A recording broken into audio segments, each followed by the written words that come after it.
Din Djarin obtains redemption. Bo-Katan becomes a true leader. Mandalore is reclaimed, and more as the Sky Guys are back to review Season 3 of The Mandalorian.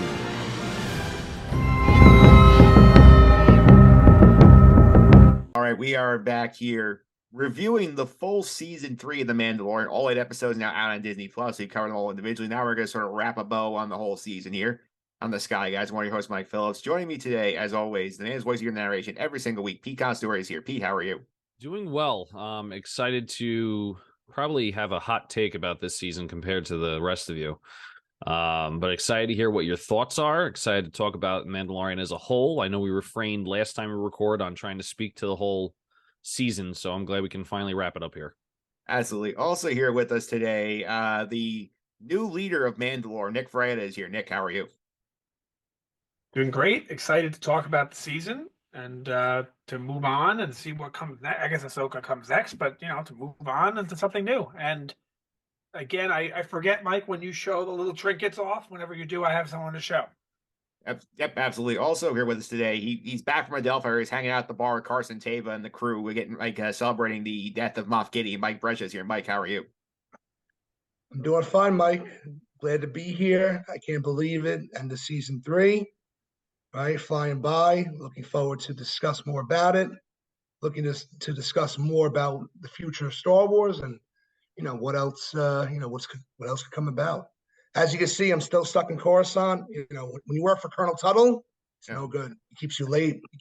Late hours is what it is. Yeah, I was gonna say you got back from Adelphi. Who was able to hold down their liquor the best? Is Dave Filoni, Carson Tava, or Zeb?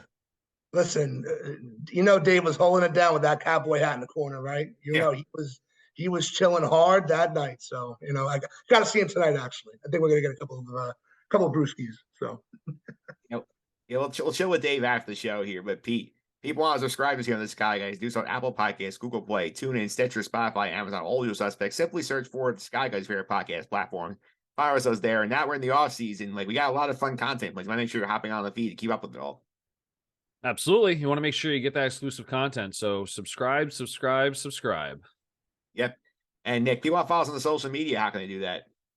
At Sky Guys Podcast, both on Instagram and Twitter. If you follow the Instagram, you notice that we've made a little bit of a change the way we post things, and it's a lot more interactive. Yeah, we have some fun new reels coming here. They're going to get more creative as we go on here. So people want to see more of the fun video stuff from us. That's going to be on the Instagram. And Nick's also going to be working on memes in the offseason as well. Oh, yes. Yeah. And Mike, if you want to check out the YouTube version, Mike Phillips on YouTube, video version of the podcast are here. So since we talked about him, about his adopted son, let's talk about good old Din Djarin is here. Oh, that's fantastic. You have Din?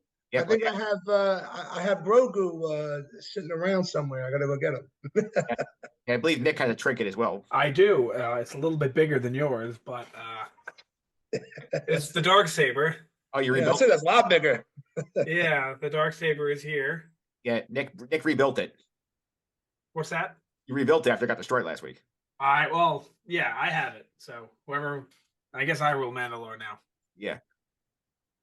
Yeah, Did you ride the Mythosaur yet? What's going on? Don't need it.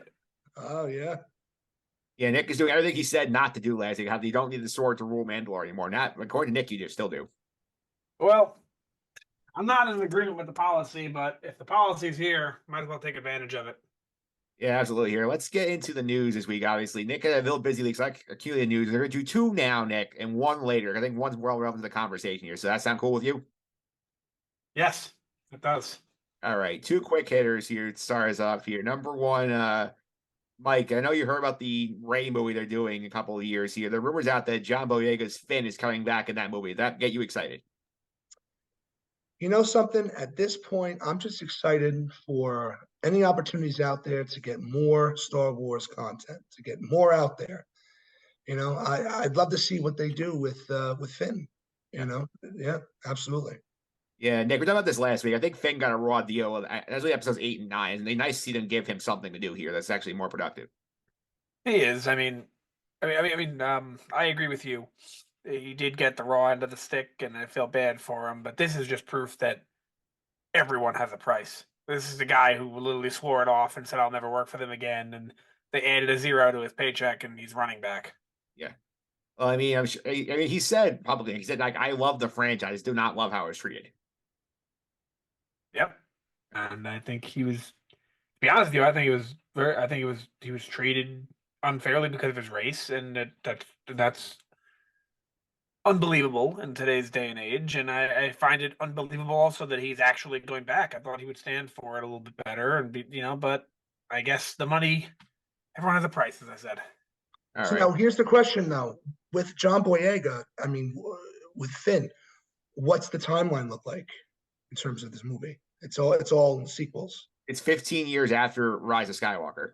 15 years. Okay. Which is interesting in terms of like how the actors and actresses look. So John Boyega and Ray are roughly the same age as me. They're about 31 years old, both of them. Yeah. When the movies came out in 2015, they were about 23, like I was. They're not going to look 38. And even by the time the Rise of Skywalker came out, they were what, 27? Yeah. So they're not going to look 42. I wonder if they're going to do something with makeup to make them look a little bit older. I would assume it's a makeup thing, more likely than not. That'd be cool.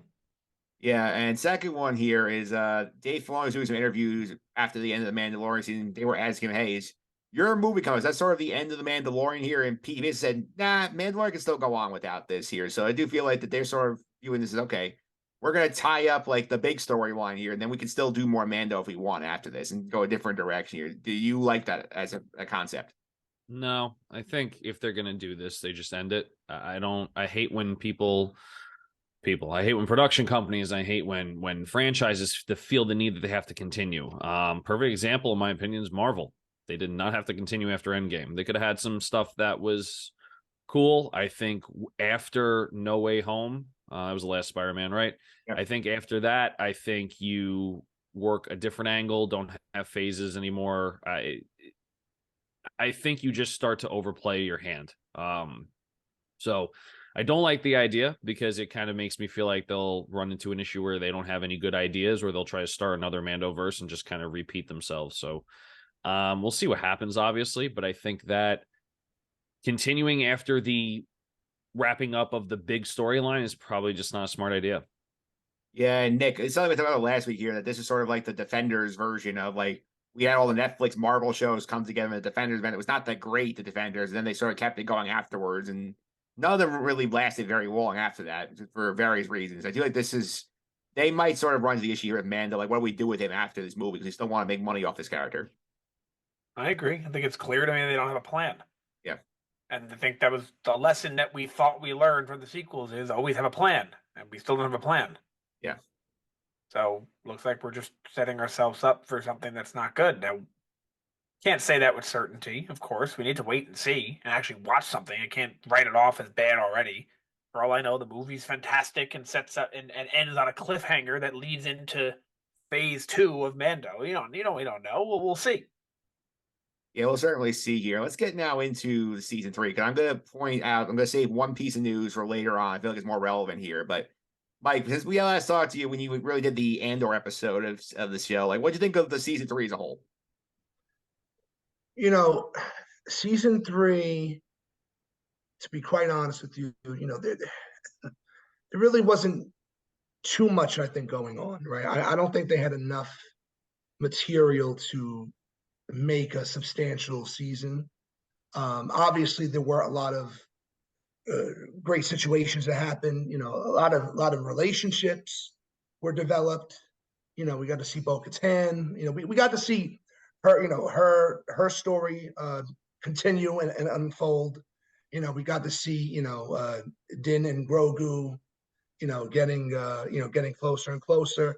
But that said, I mean, there really wasn't too much going on. You got to see Moff Gideon at the end. It was a little weird, but you know what? Gotta say it for what it is. It's a Star Wars show, Star Wars season. I enjoyed it. I'm just excited to see how they go about moving forward, right? As we said before, we ended things, kind of like a happily ever after feel, but that allows you to open up to other adventures, right? So going into Ahsoka, it allows us to really dive in and start kind of fresh with Ahsoka show. So, excited to see what happens.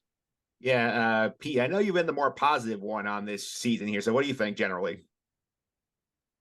I think it's good world building. I think every show has a lot of potential to have this in Star Wars, and I feel like we race through now and actually build the world that we want to create. I think Book of Boba Fett was a perfect example of that.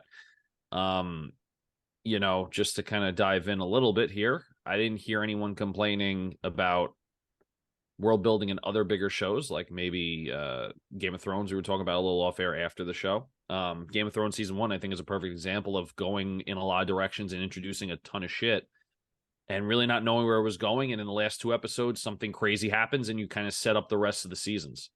So a lot of people, I think, take this season as poorly paced, which I can agree with to some standard. But the writers had an impossible task of rewriting a character back into a show that they have written off already.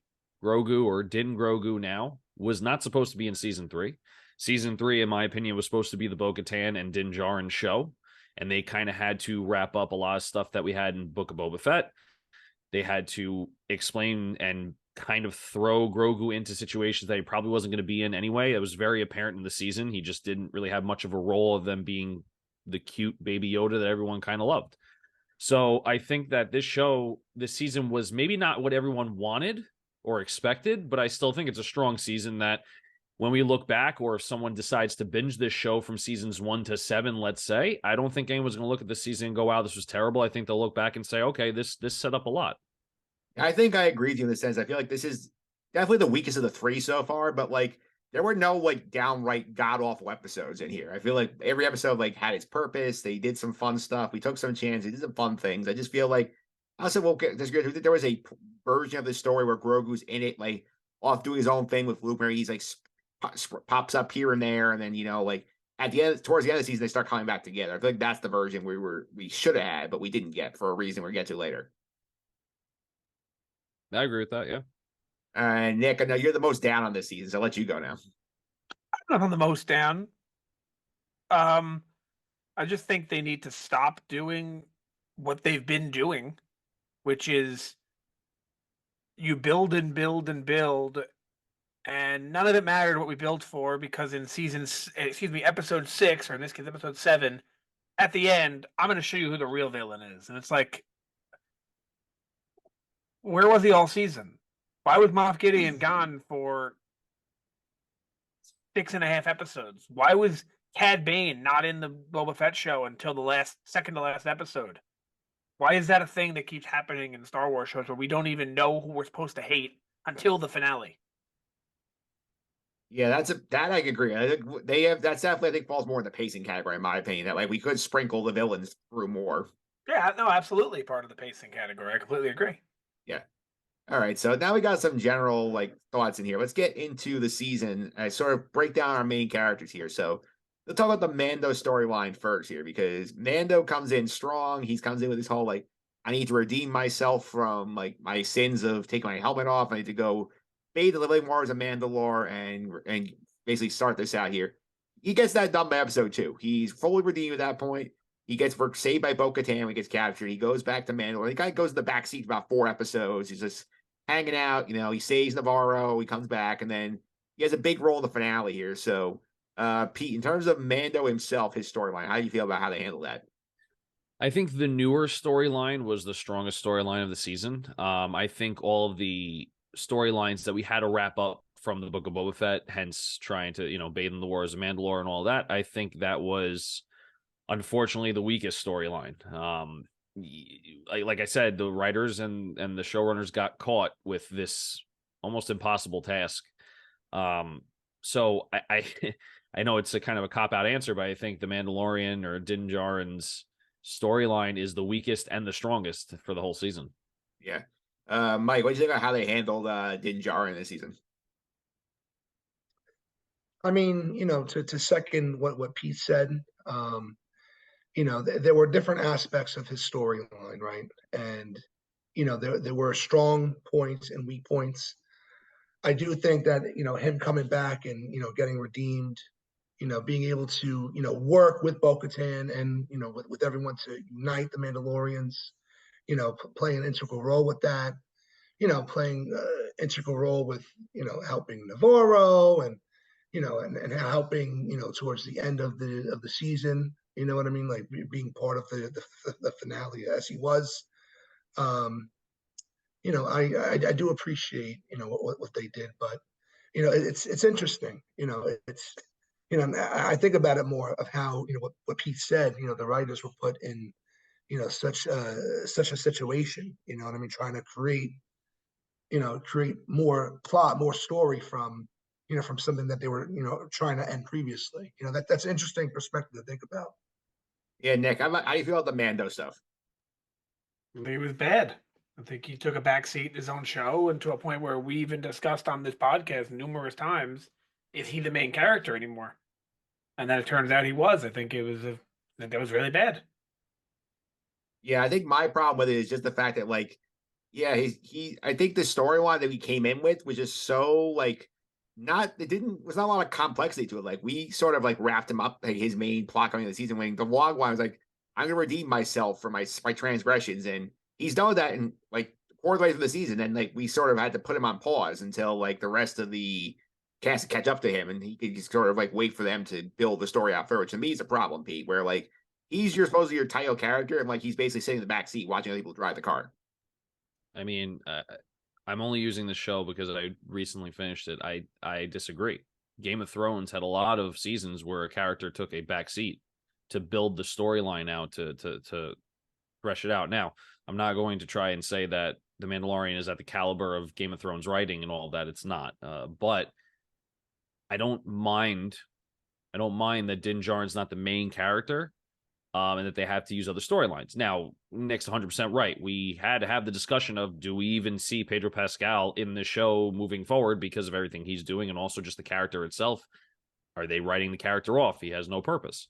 But I don't think they did a bad job bringing him back into it, at least a little bit. But I understand the concerns that people have, like Nick and probably most of the fan base, about, well, he wasn't even the main character of what it's supposed to be. But we also talked about how the Mandalorian could be a lot of different Mandalorians. Yeah. So I take that angle, and I'm being contrarian, of course, to the panel to make it a little interesting here. I'm not trying to just agree with everyone, but I think at the end of the day, I think a lot of people need to take a step back and go, sometimes a show is not what we expect, and that's okay.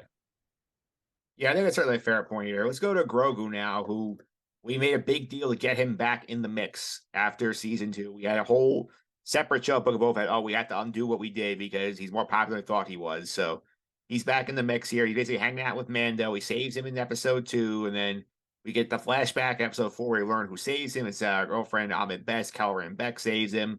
Then he's kind of tagging along. He's IG-12 for a minute, and then he saves Mando and everybody at the end of the season. He has a connection with the Mythosaur, we think, based on that scene the finale I forgot to mention last week. So in terms of the Grogu stuff, Nick, what do you think about how they handle him? I didn't think there was a story for him at all. Yeah. You could have told me he wasn't in the season, and I would have believed you. I don't think he had any story whatsoever. Yeah. You're saying he's more of a prop than anything else. Yeah, absolutely. What did he do? I mean, he saved him, but he could have just not saved him. They could have just had someone else save him. Yeah. He wasn't needed in the season whatsoever. Mike, what do you think? Grogu's best moment, sorry to interrupt, the entire season, his best moment was when he squeezed, I guess that was Babu Frick. We never got Babu Frick, so I guess that was him. Yeah, no, it's squeezy, right? Yeah, because you know how he originally said that wasn't Babu Frick and he was supposed to appear in the season, but he never did, so I guess that was him. Yeah.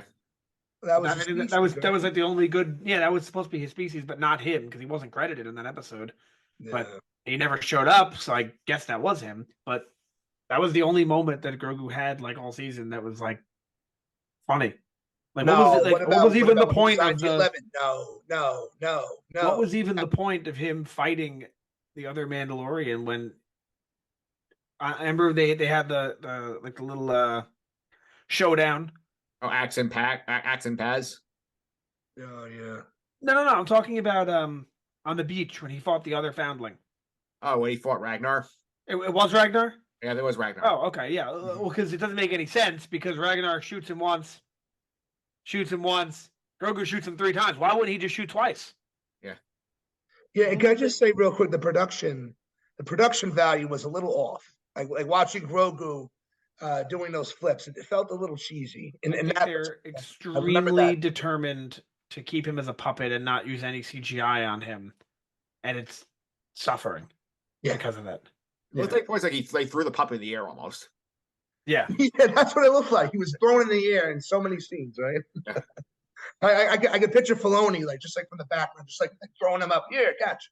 Anyway, no, I just thought it was unfair what they did with Grogu. I mean, him being brought to Luke and learning the ways of the Jedi.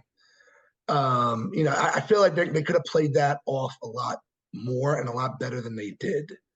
According to the timeline, he was with Luke for what, about 2 years or so. As a John Favreau says, we have no idea if it's actually true or not. Yeah, I mean, but I'll take John Favreau's word. I mean, if he's a mainstay with the series, with the show, with the content. I just they threw him back in. He's a favorite. You know what I mean? Like, and it's hard to talk about it from this standpoint, right? From this perspective, but marketing, advertising, toys, all that stuff. Grogu comes into the picture. He's a lovable. He brings in mass appeal, right? Not just from like hardcore Star Wars fans, but from younger generation, boys and girls, things of that sort. So, I see why they had to bring him in, but he really didn't have that much involvement with the current timeline. That said, I do appreciate seeing the flashbacks, right? I wish they could have actually touched up on that maybe a little more, right? Especially with Ahmed Best. I mean, if there's a way that they can incorporate, in future shows, perhaps, if Grogu shows up at all, maybe go into further flashbacks, because that point in time is very interesting, and to be able to understand more of his past and where he came from, like his importance. I think they could have touched up more on that, if not in this season, maybe in future, in future shows, future season of Mando. I don't know, but in terms of season 3, bringing him back the way they did, I feel like they could have done things a little different. Yeah, P, I know that we got the directive from on high, probably from Disney, saying, hey, like, you can't get rid of this character. We need him around because he's the most popular part of the show. But I think considering the limitation they have with him, where he still can't talk, where he's still not capable of fighting on his own, I mean, I think they did what they could with him, where, like, he had some cute moments where he's hugging the Anzellan, where he is, like, having flashbacks, where he's, like, learning, like, Mandalorian stuff. I mean, they think they did the best they could with him in this situation. Yeah, and I think ultimately this might be the decision that kills the Mandalorian franchise. Even though I'm not like super high and I'm positive about this season, if we have 7 seasons of Baby Yoda not talking and doing the same crap, it's going to be a worthless show. I mean, I'll just say it outright. Clone Wars wouldn't have worked if Ahsoka was this little Padawan that couldn't talk and didn't grow and there was no character development. Just like Bo-Katan won't work if there's no character development. Din Djarin doesn't work if there's no character development. So I think that season 4 is going to be the litmus test. I think this season was the let's get him back on as organically as possible. I think the hope, and I'm speculating because I don't know this for sure. I don't know if anyone's done interviews with Filoni and Favreau about it. I think the hope was you get him off the show for a couple of years, and then he can pop in after being trained by Luke after 2 or 3 seasons, talking as a Jedi, and then you can reincorporate him to the show, and it makes it that much better. They are now in this awkward position of they have to show a baby growing up to a teenager, whatever it's considered, while doing bounty hunter jobs. Like, it doesn't seem like it's going to work that well. It's not really working with Bad Batch, so I can't imagine working with a character that came and talk. So personally, they did the best they can, but ultimately this next season, season 4, is going to make or break the show as a whole. Yeah, and Nick, one thing from Grogu, something I mentioned here on the top, we didn't talk about this last week, the whole Grogu and the Mythosaur thing. Sorry, I hinted at this in the finale about, like, we have the shot of Grogu, like, being, like, adopted, and then we cut down the Mythosaur, it opens his eyes, and we get supposed to get, I guess, assume that Grogu is clearly connecting with the Mythosaur through the Force. So I think they should, like, as another thing that's frustrating is, like, we cut him off in the Jedi situation, but he's clearly end up using the Force in the show. I think it's another thing that they just are teasing that's never going to come to fruition. It's just something to get the audience like, oh, look at that. I don't think it has any meaning to it. The only thing that I will say that I think was very positive when it comes to Grogu's storyline this season is I was very much under the impression that at some point this season he was going to get captured and they're going to have to rescue him again and play the same story over. And that didn't happen. And I'm happy that didn't happen because it would have been the same thing over again, where at least the season storyline was not, we need to save this kid. Yeah, I think now we're past fully the Empire looking for Grogu for his blood. I mean, you know my opinion on it. I said it in the preview show, and I've said it a couple times on these podcasts. If you're the Empire and you just failed by letting go of Grogu, and you're all still alive, it's not like none of these guys in the Empire are dead. They're all still alive. We saw the council with Gideon and all his friends, and Gideon we don't know about his status, but everybody else is alive. Why wouldn't you just try again? Yeah, well, Mike, I do think in terms of that storyline, though, like it does feel like that was Gideon's project with Grogu. I don't know if like Hux or any of these other Shadow Council were as vested in getting Grogu. You know, you mentioned Hux. It was very interesting seeing his father in the council, right? I think that was a good, a good call back there. But anyway, no, with Moff Gideon, yeah, I definitely think it was his project. Trying to take Grogu's blood to create clones of himself that are, force sensitive, right? Creating better versions of himself. So I think, yeah, I think it could have been Gideon, being a separatist, well, not a separatist, but like just an independent, from a modern separatist. Yeah, you could say that, right? A modern separatist, remnants of the empire, trying to do his own thing, independence, trying to, conquer the universe his own way, right? And by doing so, is creating clones of himself, superior beings. Yeah, I mean, I thought, Nick had mentioned that, seeing the enemy not until the very end. Yeah, while it's not good, it does keep you on suspense though. Like, when is he going to show up? Like, is he around? Like, what's his deal? Seeing, like, learning about Gideon breaking away, and escaping, right? And and he's out there. No one has any idea what's going on. So I kind of found that suspense intriguing, and I kind of made it more fun. And you do have you do have your enemies, you do have your conflicts throughout the show, right? But obviously, there's a higher power, there's a supreme enemy that's watching it all, and then it comes through to fruition at the end. So I see how they did that. It depends. It depends your view on that kind of stuff. I didn't mind it. Yeah, P. I think I'm with Mike on that one in terms of like this is not like I think a Book of Boba situation where Cad Bane is like not even thought on the show, and all of a sudden he shows up in episode 6 and he's dead the next episode. I mean, even from episode 1 of the season, we're getting hints about Cad Bane. I mean, Mando tells Greek Cargo, oh, he's been holding him in the Republic. Episode 3, he had the rumor that he's broken out. Episode 5, Carson Teva finds the ship and he finds out that he has been broken out. So we get this little teases to our minds like, oh, like he's around. So we're wedding appetite that he's going to show up. I do think maybe an episode earlier you want him in there, fine. But I do think they did a good job threading that threat through the season. I agree. I think an episode earlier or even 2 would have been probably better. But I gotta be honest. One of the things that I think was weak about the show is that they quote unquote killed him off. I think that there's a lot of theories out there about if that's the real Moff Gideon, if he's actually dead, if there's no body, there's no death kind of a thing. But I think they kind of missed an opportunity here to keep season 4 going with Moff Gideon, at least as the sub enemy to maybe Thrawn or someone even bigger. So they did a good job threading us along about that Moff Gideon's still alive, but then they just kind of like that just end it. So it's a little abrupt for me. Yeah, but Pete, did they end it? Because as we could tell, right? No, but here's the thing though, as we could tell, right? I mean, one of Moff's clones, opened his eyes, right? So I mean, like, you could tell that, that might give a little leeway, maybe a little suspicion that perhaps, there may be some clones that survived, or perhaps that Moff Gideon, that version of Moff Gideon, was himself a clone. Yeah, no, I agree. What's that, Mike? Sorry. I said, yeah, the mustache theory. Yeah, I mean, I agree, and I don't think it's a poor way. I just think it could have been better. I think even if he is a clone, you let that clone live and you show that there's still a physical body in this pretty sick Mandalorian armor, right?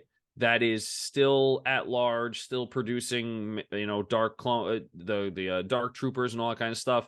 And then you're like, oh crap, season 4 is going to have a bunch of this or whatever. You kind of leave that on a little bit. But I mean, Mike, you're 100% right. I mean, we've left the door open to a lot of possibilities. And I think that I guess it's just a broader thing about the season. I don't think the way the season ended was very cohesive to having a season 4, season 5, season 6, season 7. It's almost like this was season 1 or even season 0.5, and they're going to start the long-term story after this when we're really going into season 4 now.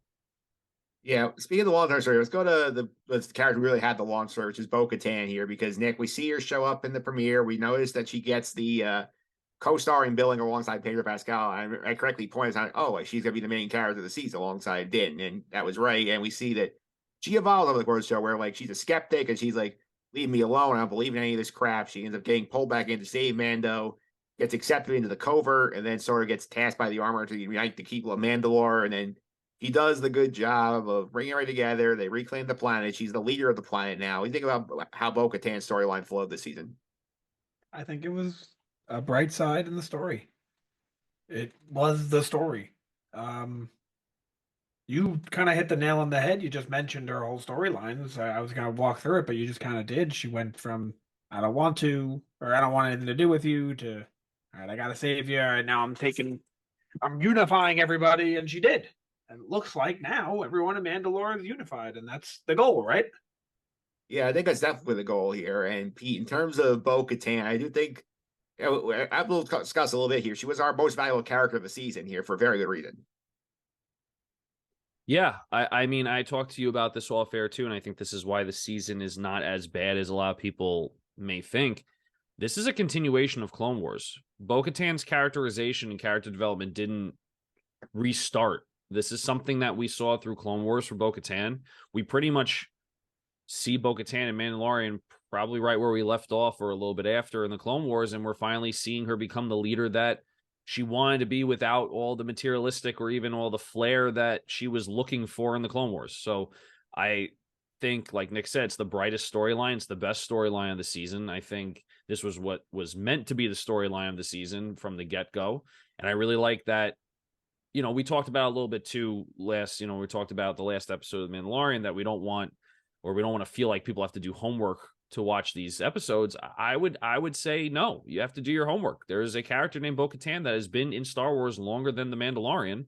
Go look it up and you'll get more of a respect for the season for at least Bo-Katan's characterization, character development. Yeah, Mike, I know how big you are into the animation front, but in terms of Bo-Katan this season, how you feel like the character grew over the course of the episodes? I mean, to second pretty much what Nick and Pete said, and especially what Pete said earlier, the show's called The Mandalorian. Bo-Katan, Mandalorian. The show, for the most part, had a big involvement with uniting the Mandalorians. So, I think, looking aside from Din Djarin's storyline and Grogu's storyline, I think, it hit a good nail on the head with dealing with this aspect of the Mandalorian, the Mandalorian storyline, the saga, looking at the information and, the details from the Clone Wars, going into that subject, I feel like there is tons of information out there, right? Based on Mandalorian, on Mandalore, Bo-Katan, and of course it is, worthy of getting that knowledge. But I think this show does a pretty good job of setting up the frame that, hey, there was conflict. You have these different Mandalorian tribes. They were at war with each other. There was a great war, that destroyed the planet and caused a rift between these two clans. So I think the show laid a pretty good foundation for those who haven't watched the Clone Wars, the animated show. And I think, it does a good job to get people to understand, and perhaps it would promote the Clone Wars for people who haven't watched, because you're given all these characters and you're given like a little tidbit, and now it's like, oh, you know what? I would love to learn more. I would love to like dive in and learn what happened in the past, like what made these characters come to be. So it's I feel like they did a great job with Bo-Katan with her storyline. Yeah, fantastic. Yeah, definitely a lot of fun here. Let's go around the horn real quick here. Pete, I'll start with you since you've been the most pro this season so far. Something that worked about the season we haven't discussed already. That we haven't discussed already. Yeah, I feel like I don't want to go in circles. That stuff we've done covered over and over again. Anything else that could pop up here? The only thing that I can think of is what I just said, not to go in circles, is that the continuation of storylines from the Clone Wars, continuation of storylines that are not smack dab in your face all the time. I think that works well for the season on top of the other things we've spoken about. Yeah. I'll throw in here in terms of stuff that I like this season. I think the action sequences throughout the season were top notch. I mean, we got a lot of fun stuff here. I mean, at the finale alone, we had a bunch of different we had the ray shield fight, we had the jetpack fight, we had some epic duels going on here. We had some good dogfighting in space. The pirate episode was a lot of fun stuff here. I think the action really lifted this season here. It was really, really top notch here. Nick, want to add anything to the positive pile? Yeah, I think that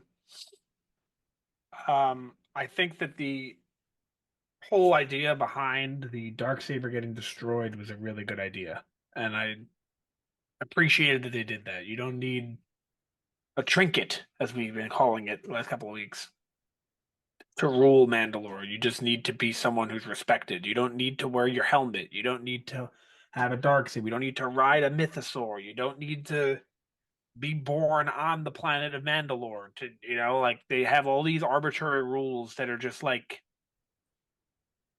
it's getting insane, and they don't have them anymore. Or at least they're going in the direction of not having them anymore, and it's becoming a better and more unified. What's the word I'm looking for? Society. Yeah, That's the word I'm looking for.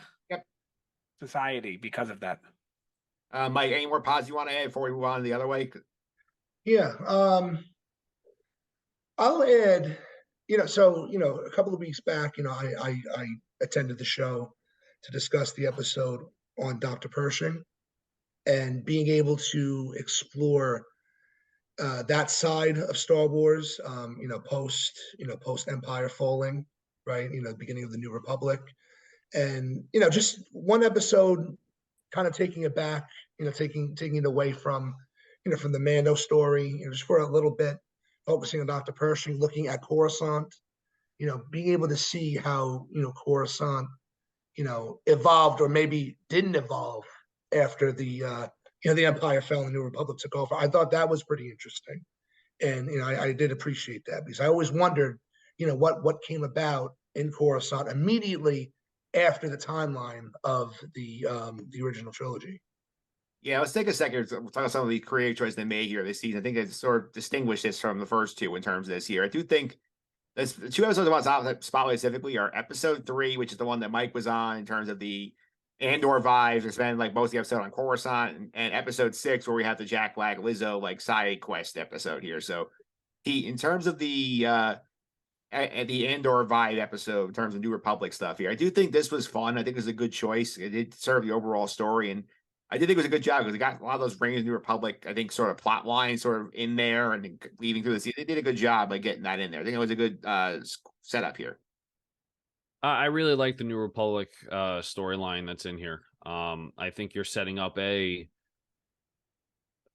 feeling that the New Republic is going to fall into the same issues that the regular Republic had. We obviously know that because of the sequel trilogy. And, we talked about this probably ad nauseum, that this show is probably going to try to set up the sequel trilogy as best as it can so that it can make more sense of it. Which I think all of us have come to the consensus that we're okay with, but it is what it is at that point. I have to say though, I do think Disney needs to get away from just getting random cameos to show up in random seasons because they're big names. I think it takes you completely out of the episode. Nick has said it before time and time again. When you see Jack Black, you don't think the character, you think, oh my God, that's Jack Black the entire time he's on screen. I thought the same thing with Lizzo. I'm like, oh, Jack Black and Lizzo was in Star Wars now, not even their character names. I don't even remember their character names. So I think Star Wars needs to say, instead of thinking that they can get viewership by getting cameos by big actors, actresses, musicians, start bringing in storylines that will get people to watch the show. Start thinking about cameos of Star Wars characters that can add to the storyline of the show. And I think you'll have more success. Nick, what do you think about these New Republic stuff? I don't have anything to add that wasn't already said. Okay, I know Mike already mentioned here. Mike, I want to get your take here. He brought up the Jack Black Lizzo thing. Like, what was your take when you saw that episode? Did they take you completely out of it when you saw the two of them on the screen?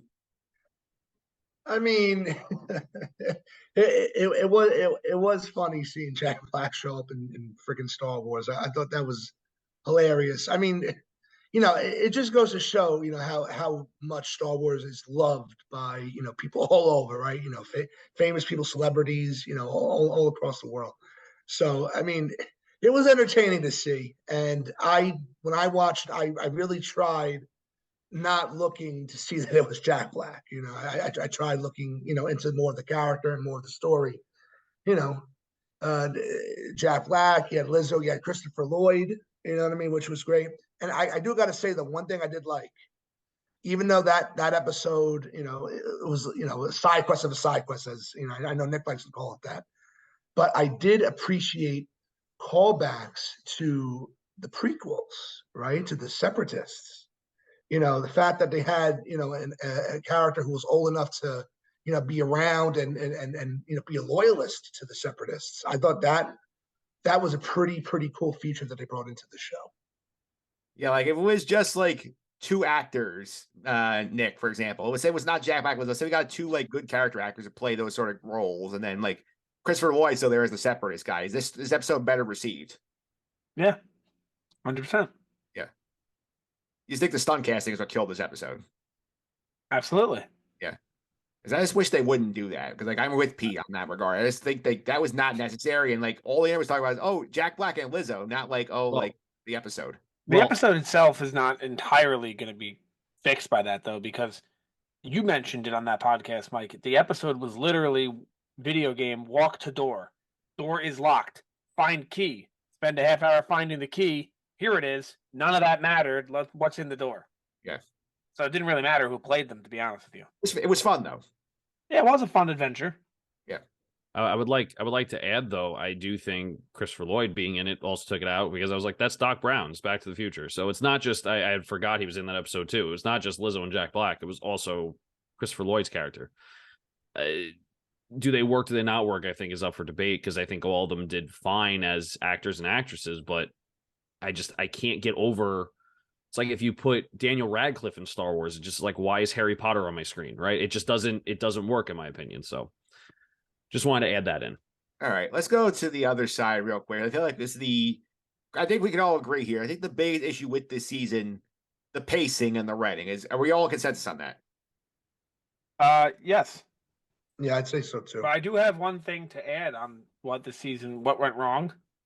Yeah, so give me your other point, and then we'll dive deeper into the writing pacing stuff. Sure. My other point is, we all watched the season, right? There were 8 episodes, right? Yep. Mike, I'll ask you.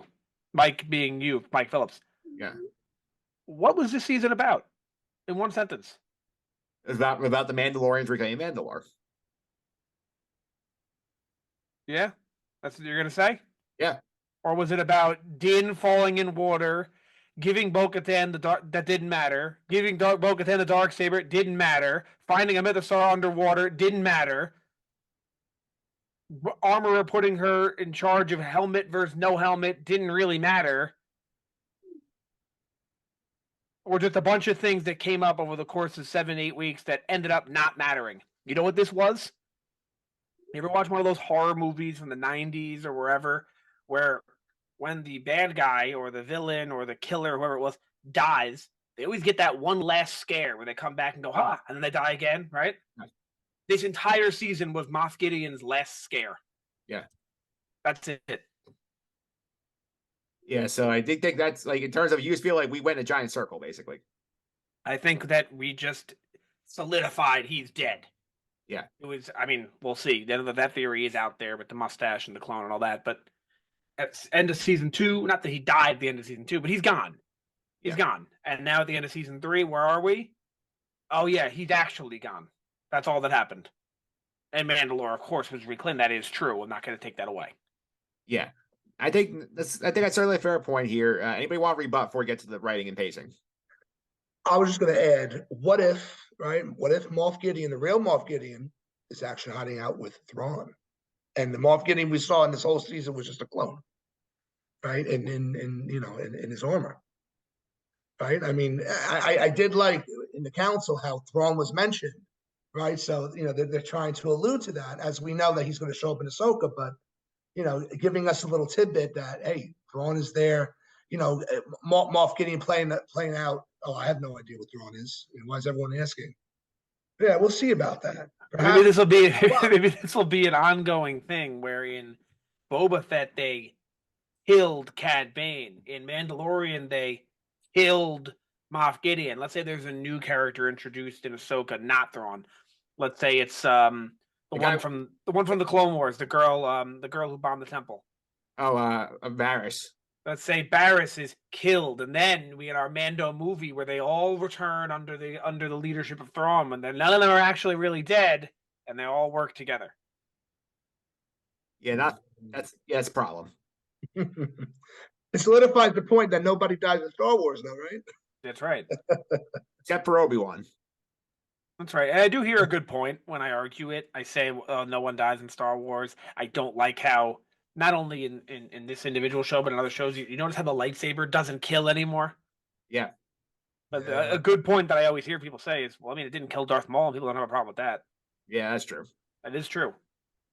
I just, to add to all of this, I think that this season was out of place. But I think if they make 4 seasons that explain everything that was started in this season, I don't think people would be complaining as much. I'm still behind that. I think when we talk about pacing, and there's a little segue about this, I guess, to get to there, you watch any other first, maybe even second season of these high-ranked shows, pacing is terrible. They go through a lot. They get through a lot. There's some characters that are missing from some seasons. I don't see anyone batting an eye about it. So I think there is a lot to be said about the criticism of this season, and rightfully so. Not my top season of Mandalorian by a long shot, but there is a lot of redeeming qualities in the storylines that have just been presented that can be flushed out in 4 or 5 seasons. And again, if you watch, I think if they do it the right way, again, season 4 is going to be the litmus test of how the rest of the show is going to go. I think that if you watch and binge seasons 1 through 7, I think it makes a lot more sense than we waited 2.5 years for this. Now we got to wait another 2 years for season 4. I think that's where a lot of the angst comes from. If we knew in a half a year or next year we were getting a new season of Mandalorian and it can connect, I don't think we'd be so low on it. Yeah, that's true. And let's go back now to Pete said, the pacing and the writing as a whole here. I think we're all agree here. This goes back to our confusion back from Book of Boba Fett about why the Mando storyline pops up in there. We have 2 basically Mandalorian episodes in that show where we reunite Mando and Grogu in that separate show, which, by the way, Nick, still bottom of mind, they didn't even attempt to explain it in the Mandalorian show at all. They just had a line like, oh, he's back. Yeah, kind of. I think the first couple episodes were just, in case you didn't see Book of Boba Fett, that's how I feel like the first couple episodes were. And then the last couple episodes were, oh yeah, Gideon's not gone or dead or whatever. And I think a massive problem with this season is I keep hearing, tonight I hear it, other times I hear it is, the writers were put in the hole. What were they supposed to do? They put themselves in the hole. I think the hole is more like Disney, whether it's Kathleen Kennedy or like or I think it was Bob Iger at that point saying Grogu has to be on the show. We can't write him off. I feel like that's the whole. I think they sort of handle it poorly, but I think that the deck was stacked against them there. Maybe them not realizing how much of a success Grogu would have been when the show first started ended up being their demise. Yeah. So anyway, that brings to the other news I've been holding on to for a little bit here. This is apparently Tim Morrison, who plays Boba Fett in Star Wars, actually went to a convention in Australia. Was asked about why he wasn't in season 3. He does mention that like, I wasn't called. I was led to believe I was going to be on the show, but the call never came. He was told that Disney's doing budget cuts, so they somehow found a way to pay Jack Black and Lizzo. They couldn't pay him to come on the show. It's a whole other issue. But he had a quote. I want to put this on the screen here for people who did not hear this. This is a quote from Tim Morrison at this convention. And he basically said here, well, quote, well, that Mando guy stole a few chapters of my book. It was painful watching him turn up with some black new lethal sword. And the way he turned up in my book of Boba, he just destroyed everybody. I'm sure this guy is ruining my show. But I couldn't say anything. I'm not the writer, so I have to bear it, I guess. So, Pete, I cannot remember the last time I saw an actor like rip a franchise apart like that. Well, first of all, Mando didn't ruin the show. The show was pretty ass to begin with. All right. That's the first part. All right. Mando saved the show. Mando literally was that show. I don't blame the actor for being upset because you had a whole different character kind of overhaul the show and make it better and kind of leave your character in this kind of really bad light. But blame the writers, blame Disney if you want. It's almost like he's taking a shot at Pedro Pascal a little bit. I mean, like it's almost like it was his determination. Like, oh, this Mando guy stole a few chapters of my book. Like, no, Disney said we're going to put him in because we screwed up and wrote Grogu off the show, and we have no ideas for your show. I mean, he was lucky he got his own show to begin with. I think his anger and his frustration is pointing in the wrong direction. Honestly. I do think it's the right direction. He says here, I'm not the writer at the bottom here. So he's very clear that he knows that the writing of this show was the problem. And that like sure, but the top 80% of the quote is about how this Mando guy stole this future. No, the writers wrote something in that you weren't safe from the get-go. Hey, wasn't really a fan that the writers took over my show with a different character. I wanted the show to be this. I had some ideas. George Lucas had some ideas, this, that, and the other thing. I wish I was in Mando 3 and we could have been cohesive that way, but he didn't go that route. So that's what gets me a little bit upset. And he says he ruined the show. Like, I don't really know what the show had going for it except for Mando. So it just, to me, is a little bit backwards. Yeah, Nick, I want you to weigh in on this. I think that he's right. Yeah, the show was in the wrong direction, and he's right to call out that this franchise needed to dip into his show in order to save the relationship between Mando and Grogu. But at the same time, I'm not a fan of this actor. I'm not a fan of Tim Morrison at all. I think I don't like him as Boba Fett, but I understand he has to be Boba Fett. Who else is going to be Boba Fett? It makes sense in the story, with the clones and all that. It makes sense that he should be Boba Fett. But the show sucked before Mando showed up. So I don't know. Like, your show was terrible, so why are you complaining? I think his complaint is that the energy of the show went to, we have to use this as the vehicle to get Mando and Grogu back, not let's actually come up with something better for my character to do. The energy of the show went from nothing to something. That's my view on that. I remember when we watched this show, when we did podcasts on it, I remember the internet was very high in episode 2. And I remember texting Michael, not you, Mike, Michael, about it, being like, what the hell was that? Why do people like it? That was so bad. Yeah. And I still feel that way. Like, him dancing in the sand with sand people was the Boba Fett show. I think that although it's a bad story decision, a bad story decision to do that in the middle of another show, I don't think they were doing anything else better. Mike, what do you think? I mean, I know it's been brought up before, but perhaps there just wasn't enough content to make it a show. And maybe it was supposed to be a movie. It was initially. So then there you go. You have to fill it up somehow. So why not use, a successful, character from a successful show to, fill in the gaps and try to blend in the stories together, tie them up somehow. Looking at this quote, the fact that he was supposed to be in the season and he never got hit up for it, perhaps Disney may, I'm just thinking about speculation. Perhaps they're going to create, this whole thing, kind of follow the whole Marvel guidebook, taking all these characters coming together like the Avengers.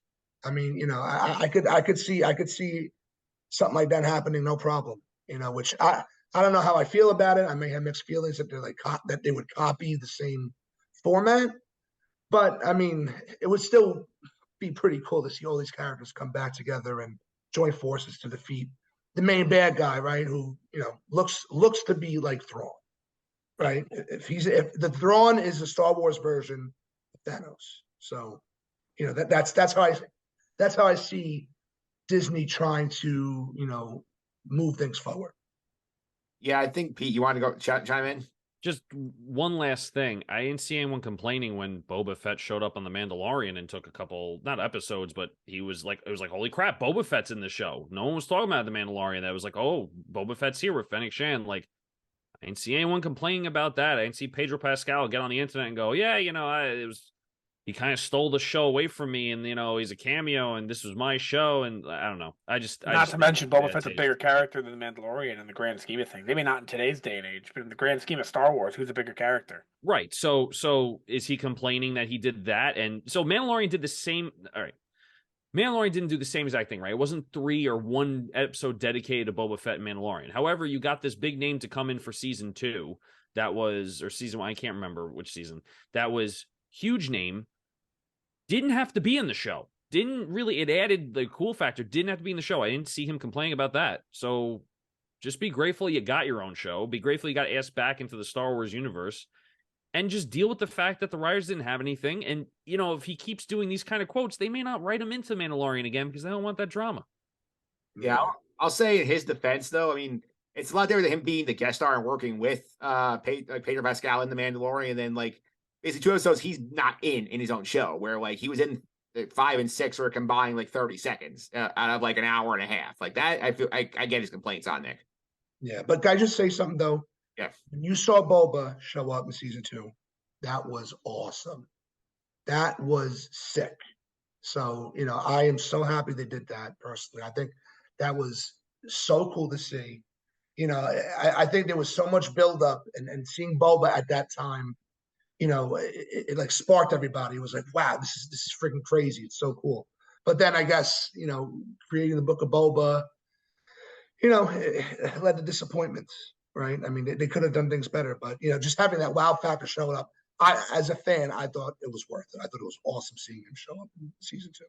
Yeah, I think the thing to tie it back into our discussion here, I do feel like if we have those plot points in this season here, I do think we solve the problem of Mando disappearing for half the season, because I think there is a version of the storyline where our 2 biggest complaint episodes, the Jack Black Lizzo side quest and the episode 4 for us, where it's just nothing really happens except for Grogu's flashback. I think you can tell these storylines and have Grogu and Luke Skywalker doing their own subplot so that Grogu's on the show and not with Mando, and then he shows up later on in the season. I do think that version of the storyline, I think, is a much tighter version, much better version. Whereas there is a interview last week that came on, I believe it was Gizmodo, had a writer review the season, said basically storyline was solid, but Jon Favreau had no idea how to pace it. He didn't want to tell it too fast, so he was kind of stalling for time. Whereas you get stuff has Vizsla flying in the dragon, or you get the flashbacks or Jack Black and Lizzo. They're just stalling for time. They didn't think they had enough storyline, and the rest of the storylines in a whole entirely different show.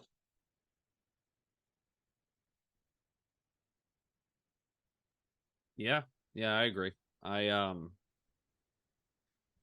know. The cameos and this whole Boba Fett thing needs to just calm down. We need to just start fresh, I think, personally.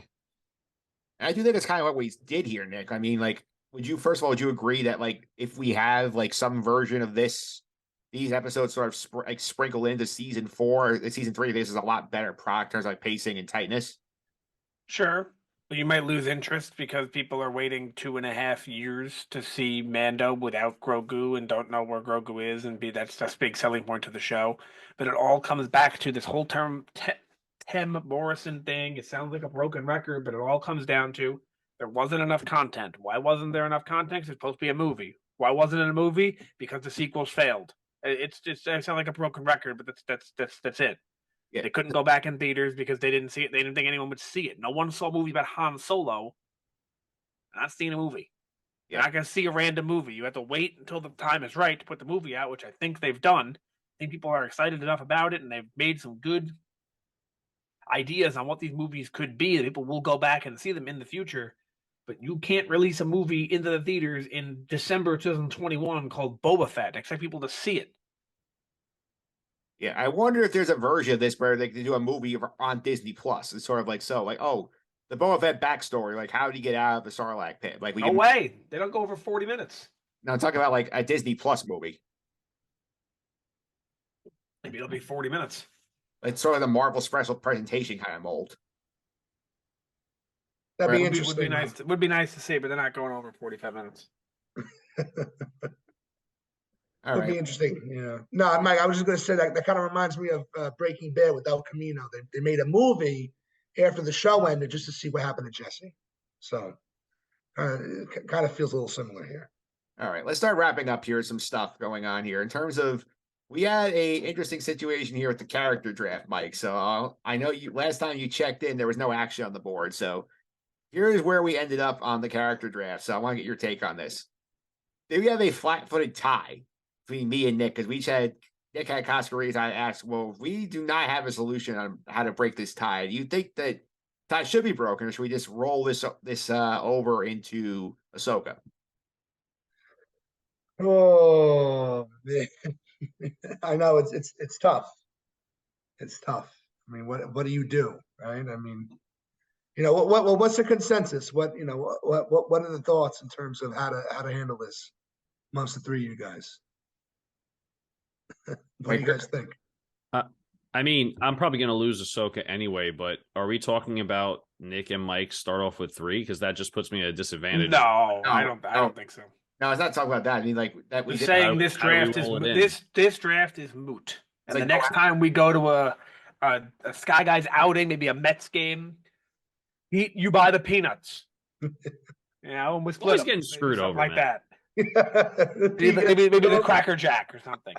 I think all this taught us that we need to have a better tiebreaker going forward here. Because like my argument would have been, like Axe had the bigger storyline than Costco. Costco was just standing there, but like that was not specified in the draft. Where like, I still say tie goes to the loser. So trying anything I can here now. I see what you're saying, Mike. We need some sort of tiebreaker, but at the same time, I just don't know how. Because this draft, the purpose of it is who's going to show up. Costco showed up 3 times. Axe showed up 3 times. How do you break that tie? It's literally a tie in every way of the word. So the only thing I would say is I know when I lost the tie to you, there was a discussion about the impact that Leia had versus all of your different characters. It was more impressive for you to get different characters versus just one character every time. In this situation, Casca Reeves has one line in the show. Yeah.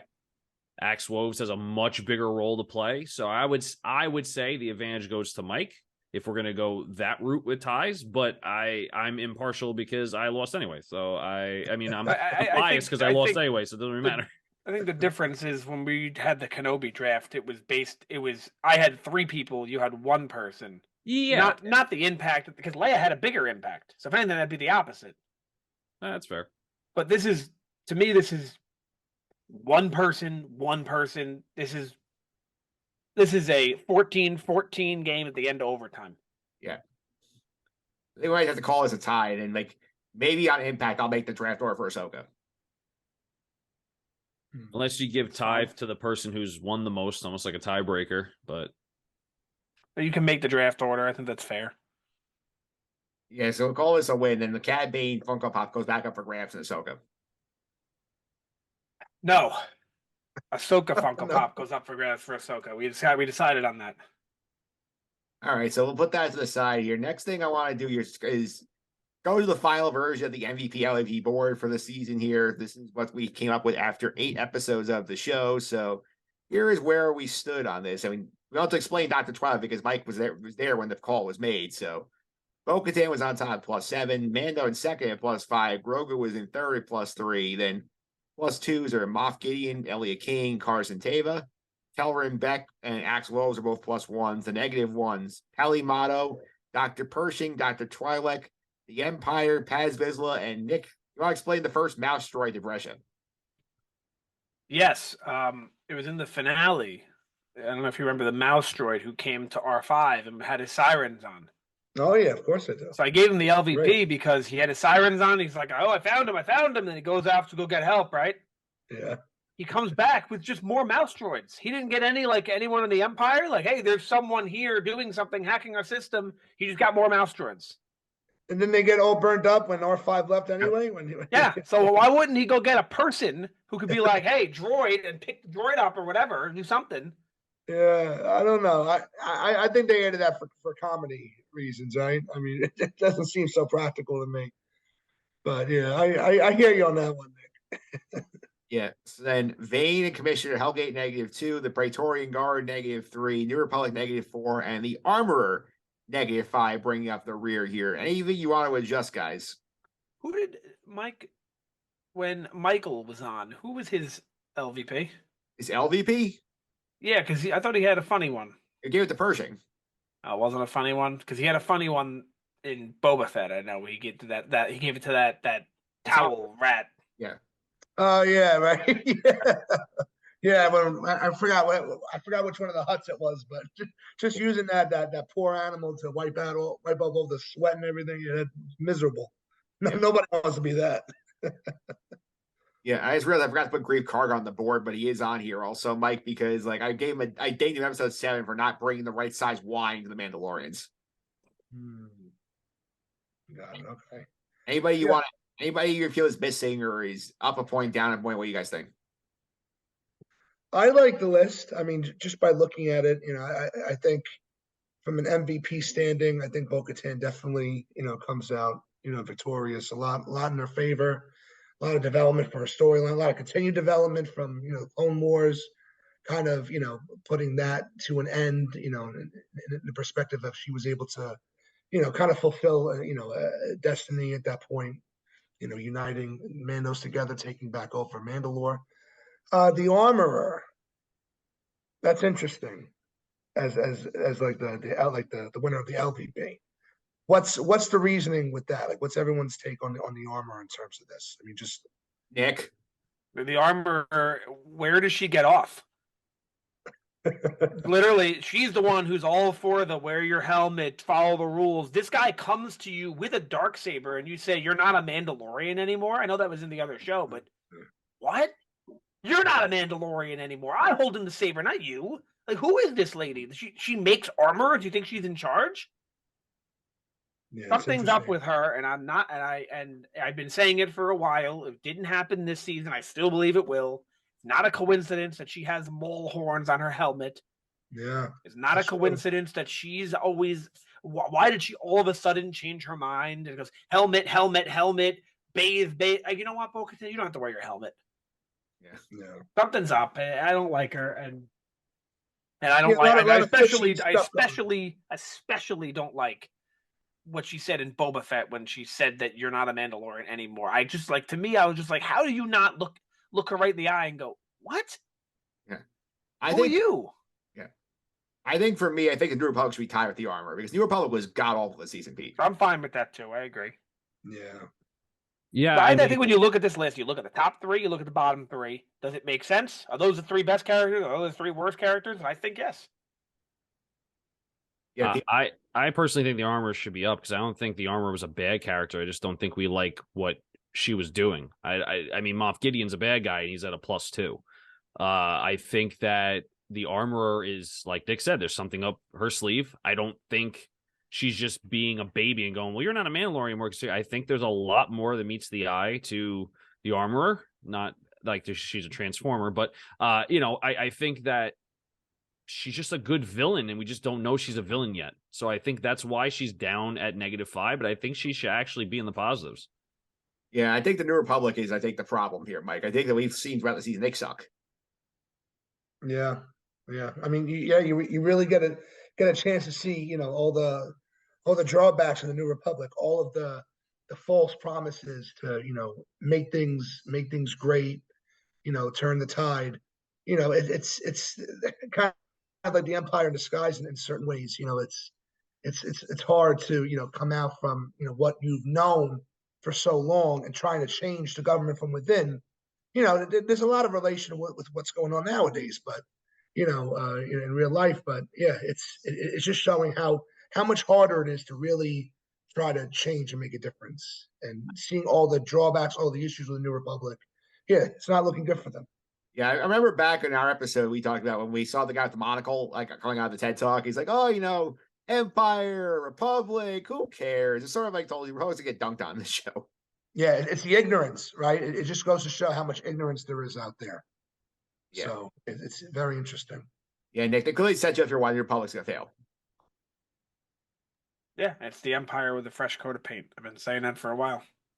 Yep, so that's it for the MVP LV boards. And now we'll talk about the episode rankings. It's something we have not talked about all season. The change made after Boba Fett here. So in terms of the episode rankings here, here's what we have come up with for the 8 episodes of the season so far. Number 1 was The Pirate, Chapter 21, 9.5 from us.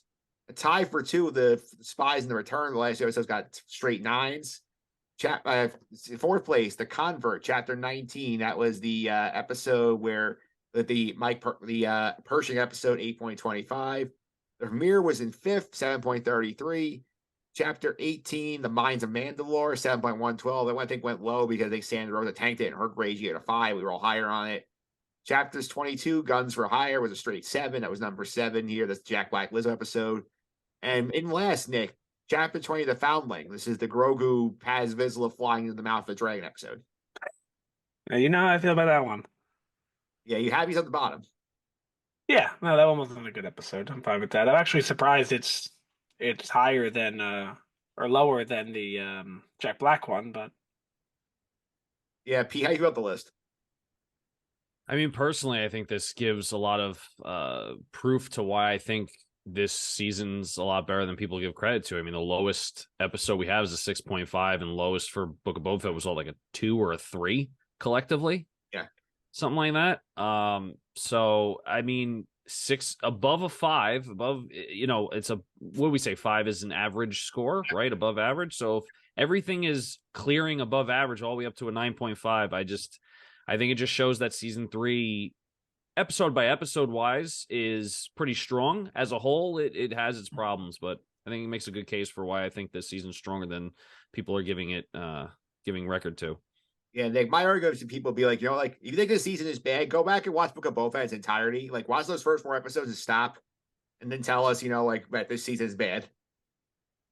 Yeah, I think that each episode individually worked well in this season. I just don't think it flowed well. That's all due to pacing.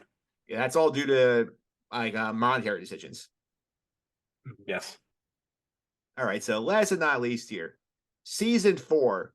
I think we have been set up very clearly here that when we get the line from the armor saying, "Oh, you need to take your apprentice on adventures, like your master did for you." I feel we're going back to the season 1 model of Mando and Grogu going from place to place, having adventures, and maybe once in a while we'll check in on Mandalore. I do think we're going back to basics here, Mike. That work for you? Well, you could look at we're going back to basics, or you could look at it like, all right, you know what? Maybe we're done with Mando for now. Maybe this gives us, some, a moment, a little temporary happily ever after moment where they can go ahead and focus in on the new chapter of Star Wars, right? Going into Ahsoka, maybe picking it up from there and starting new. And if they want to return to Mandalorian, which I'm sure they will, they could do so after some time. But it gives some room to breathe for the fans to look forward to something new. Pete, what do you think about what we're going to see in season 4? All right, hot take. We're going to have a time jump. Grogu's going to be talking. I think if we have a season of bounty hunter missions with a non-speaking Grogu, it's going to kill the show. I think you're done. If you're at season 4 when they're expecting 7 seasons based upon pacing of how long it takes them to do a season, I think if we wait 2.5 years or 2 years to get a season where Grogu's still not talking, we're doing bullshit missions, I think that's it for the show. I don't think they can recover, or if they can, it's going to be like we saw this season, very fast, and a lot of people are going to get upset with that pacing. So my hot take is that we're getting a time jump. I think Grogu is going to be in Mandalorian armor. I think they're going to do flashbacks again to still talk about how Grogu got saved. And I think that we're going to piggyback of what happens to Ahsoka and have the big bad boss Thrawn finally be a threat in season 4. Or at least some inkling of Thrawn with other people like Moff Gideon and maybe other enemies that are going to present themselves. Nick, anything you want to add on season 4? No, I really have no idea. I think the Pete could be right. I think everything I've heard could be right, and I really don't know. And I do, I always appreciate that in the show when I get to a point where I'm like, I have no idea what's going to happen next. So honestly, I have no idea. All right, so here's my final question. I want to just throw off the top here. We were not expecting Man the Book of Boba Fett. He showed up there. Do we see Din Djarin or Grogu show up in Ahsoka, Pete? I was going to be an adamant no about Din Djarin, but Grogu might be a thing. I don't know if there's any flashback to Ahsoka's help in training Grogu. If they explain how long Grogu was with Luke, and I know Ahsoka and Luke are friendly. So maybe Grogu, but I think if they add Din Djarin into this, I think we are going to probably get fatigue of the Mandalorian. I think he's just in too much stuff. I think it's over. I think Ahsoka has plenty of content.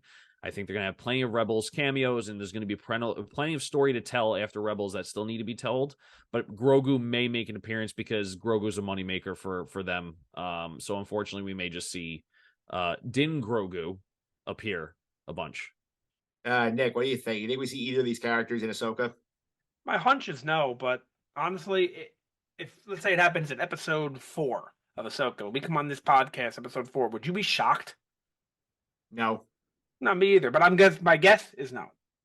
I mean, I feel they have enough going on without Din and Grogu. As they think I just wonder, considering that Dave Filoni is the showrunner, it would feel weird if he doesn't check in with them at some point.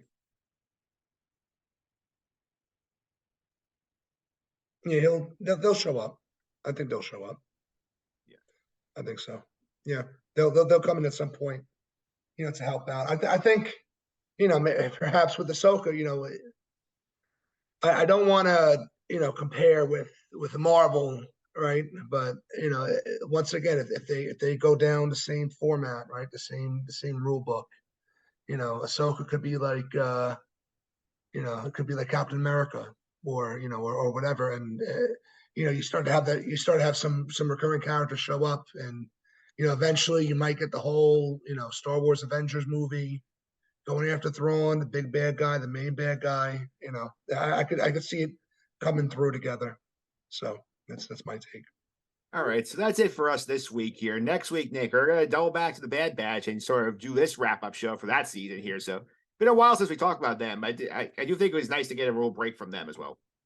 Yeah, I'm excited to talk about the season as a whole because I thought, and we all loved that finale, and we know that there's going to be one more season, which we learned after the fact. So I guess we can make our predictions on what's going to happen in that season.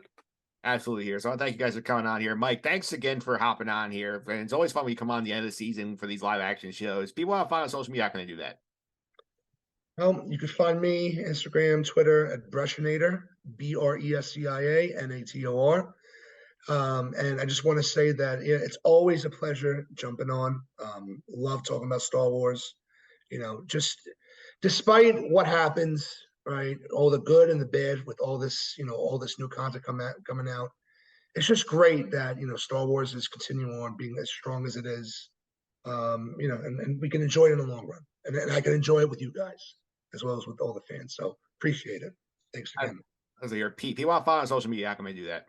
At PJ Consadori 29. Rangers are doing what the Rangers usually do, so we're probably going 7 games. So excited about that one. Oh yeah, absolutely. And Nick, one more time, how can people follow us on the social media channels? Sky Guys Podcast. That's both on Instagram and Twitter. Yeah, because follow me on Twitter, mphillips331. That's MPHILIPS331. This week over on the Just on the Suffering podcast. Got you ready for the NFL draft. They did a full mock draft with Alan Austin. We did a catch up on the top prospects in the class with Bill Bear, the Sport News. That podcast up over there right now.